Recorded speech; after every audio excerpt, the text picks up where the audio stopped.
八丈島では記録的な暴風と大雨からおよそ3日経ちますが、停電や断水が続いています。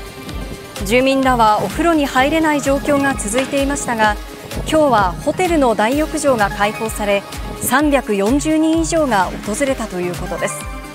また、あるカフェは炊き出しでお弁当を配りました。お米は75合ですね、合計炊きまして、カレーライス、唐揚げですとか、やはり島民助け合いが大切だなということで、皆さん頑張っていらっしゃいますので、当店としてもできることは。町は6カ所の避難所を開設し、土砂崩れなどの危険性のある地域の住民に避難を呼びかけています。